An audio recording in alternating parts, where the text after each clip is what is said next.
হে everyone, দেখো এটা হচ্ছে দোলা, এটা হচ্ছে পিয়ালি। ওই দেখো দোলা দেখাচ্ছে ক্যামেরার দিকে, আর এটা হচ্ছে কুহেলি। আর যার বার্থডে পার্টিতে গেছিলাম সে হচ্ছে ইনি সোনালি, আমার হচ্ছে বেস্টি, আমার ক্রাইম পার্টনার। তো ওরই বার্থডে ছিল গাইস। তো দেখো আমি আর দোলা দুজনে মিলে একটুখানি হাই করে দিচ্ছি, হাই গাইস বলে। তো তারপর দেখো আমাদের দুষ্টু মিষ্টি মাহিও একটু দুষ্টুমি করছিল।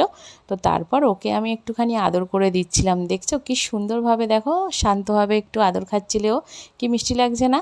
তো তারপর আমরা গাইস ফাটিয়ে ডান্স করছিলাম, ফাটিয়ে এনজয় করছিলাম। এই যে যার বার্থডে ছিল দেখেছো, সোনালি আর পিয়ালি দুজনে মিলে তো জমিয়ে ডান্স করছিল। আর এদিকে হচ্ছে আমাদের দোলা রানী, আর এদিকে হচ্ছে তো আমাদের রিয়া বোন কিউটসা।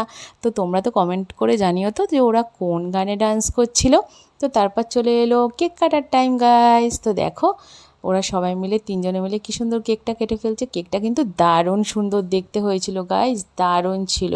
দেখেছো ওই পুচকি ভাইটারও কিন্তু ওই দিনকার জন্মদিন ছিল গাইস।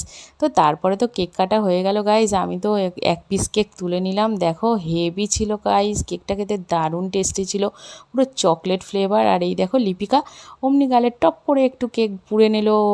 আর তারপর দেখো আমার এক পিসে হয়নি, আমি আরেকটা পিস তুলে নিলাম গাইস। দেখেছো হাতে ধরছে না, দারুণ টেস্টি ছিল। তো গাইস আমি কেকটা তো জমিয়ে মজা করে খেলাম। তো তারপর আমরা বাই করে দিলাম গাইস। এরই মাঝখানে অনেক খাওয়া দাওয়া অনেক কিছু হয়েছিল গাইস, কিন্তু সেটা রেকর্ড করা হয়নি কারণ আমরা অনেক মস্তি করছিলাম, মজা করছিলাম। তো দেখো এই যে বাই করে দিলাম, তারপর রওনা হয়ে গেলাম বাড়ির উদ্দেশ্যে। তো এইভাবে আমার ওই দিনটা কেটেছিল। তো দেখো এদিকে রিয়া বোনও টাটা করে দিল, বাই করে দিল। তো তোমাদের মানে ব্লগটা কেমন লাগলো অবশ্যই কমেন্ট করে জানিও।